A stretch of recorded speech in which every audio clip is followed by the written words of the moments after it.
Hej og velkommen til. Her der ser I vores installation, eller en af dem. I modul 8, der havde vi en projektuge, en emneuge, hvor vi skulle lave en inkluderende institution, hvor vi var delt ud i læringsgrupper. Og som I kan se, så er det her den ene inkluderende. Og så vil vi gå lidt videre, så I kan se de andre også.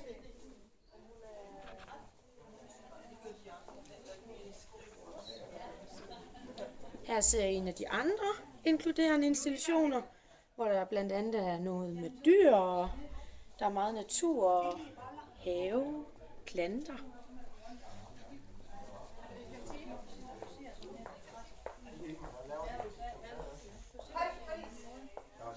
Og en af de andre også, hvor der både er en strand og en hel masse aktiviteter på legepladsen. Og endnu en.